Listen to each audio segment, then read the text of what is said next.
Hello বন্ধুরা, আমি একটা ছোট্ট ভিডিও নিয়ে এলাম মাংস আলুর ঝোল রান্না আর ভিডিও করলাম। দেখবেন যে মাংস, পেঁয়াজ মানে লঙ্কা, আলু, আদা রসুন সব কিছু রেডি করে নিয়েছি। এদিকে চাপিয়ে দিয়েছি কড়াইয়ে গরম পানি। এর মধ্যে আলুটা সিদ্ধ করব। এই আলুটা ঢেলে দিচ্ছি। আলুটা নুন হলুদ দিয়ে সিদ্ধ করে নেবো। এই নুন হলুদ দিয়ে দিয়েছি। আলুটা সিদ্ধ করে নিয়ে ভেজে নেব। আর এদিকে নেওয়া আছে যে মাংসগুলো, আলুটা ভাজা হয়ে গেছে, ভেজে তুলে রেখেছি। কড়াইতে তেল দিয়ে দিলাম, সর্ষের তেল। ওতে একটা লঙ্কা ছেড়ে দিচ্ছি, একটা তেজপাতা দিচ্ছি। তেজপাতাটা আপনাদের ভালো লাগলে দেবেন, না হলে দেবেন না, কারণ আমাদের তেজপাতাটা দিতে ভালো লাগে, ওই জন্য আমরা তেজপাতাটা দিচ্ছি। মানে লঙ্কা তেজপাতাটা একটু ভালো করে লালচে হয়ে এলে পেঁয়াজটা দিয়ে দেবো।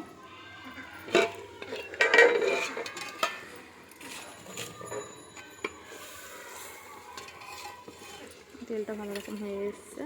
আর আমাদের তো মানে অন্য রান্না পাটকাঠির জালে দিয়ে গেলাম পেঁয়াজটা। গ্রামের মানুষ আমরা। আলুটা ভাজা ভেজে তুলে রেখেছি। এদিকে পেঁয়াজটা একটু লালচে লালচে ভাব হয়ে এসেছে। তাতে দিয়ে দেবো একটু আদা রসুন।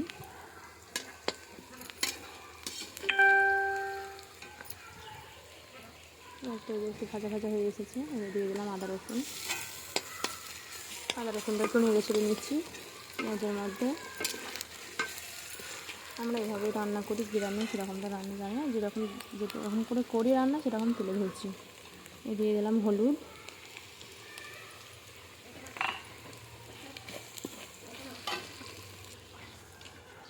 এর মধ্যে দিয়ে দিচ্ছি হলুদ, নুন, লঙ্কা,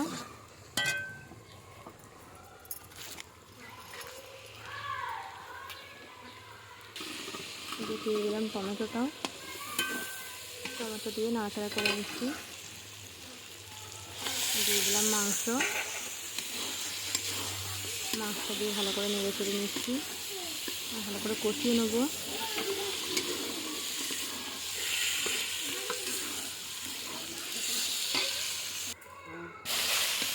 মাংসটা ভালো করে কষিয়ে নিচ্ছি, নেড়ে চেড়ে কষানো হয়ে এসেছে। আর কিছুক্ষণ লাগবে। মাংসটা ভালোভাবে কষে নিচ্ছি,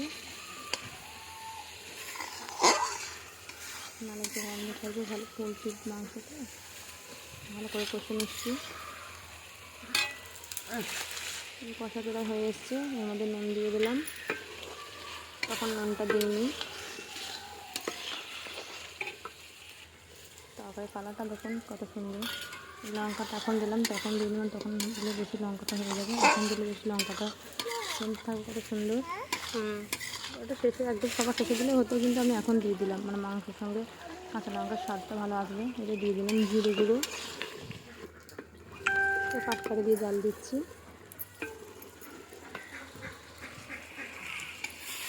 আলু দিয়ে ভালো করে নেড়ে চেড়ে নিচ্ছি, ভালো করে কষিয়ে নিচ্ছি।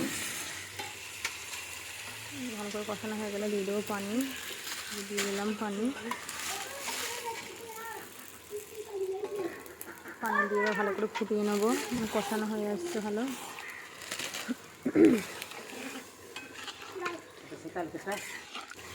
ভালো করে কষানো হয়ে গেছে, পানি দিয়ে ভালো করে কষিয়ে নিচ্ছি।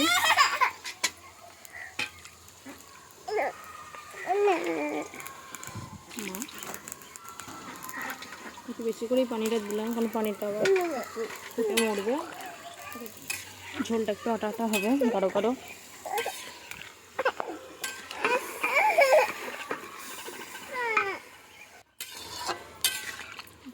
ভালো করে নেড়ে দিচ্ছি যাতে না তলায় ধরে যায়।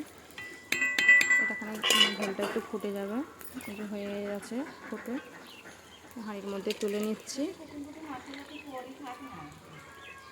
কড়াইটা তো কালি, ওই জন্য হাঁড়িতে তুলে নিচ্ছি, দিয়ে ঘরে নিয়ে যাব। আমাদের অন্য রান্না তো তলায় কালি থাকবে, ঘরে কালি হবে, এই জন্য হাঁড়িতে তুলে নিচ্ছি। এটা আলু ভেজে রেখেছিলাম, ওই হাঁড়িতেই তুলে নিলাম মাংসটা। মাংস আলু কষাটা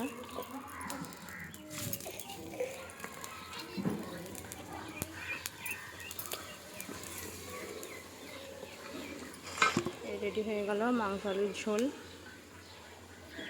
সব পুরোটা তুলে দিচ্ছি। রান্নার মধ্যে যদি কিছু ভুল হয়ে থাকে সেটা একটু কমেন্টে বলবেন যে এটা ভুল, এটা ঠিক করো, তাহলে আমি সেভাবে চেষ্টা করব। বাটির মধ্যে তুলে নিয়ে এলাম, গরম গরম ভাত দিয়ে খাবো মাংস আলুর ঝোল। ভিডিওটা কেমন হলো বলবেন।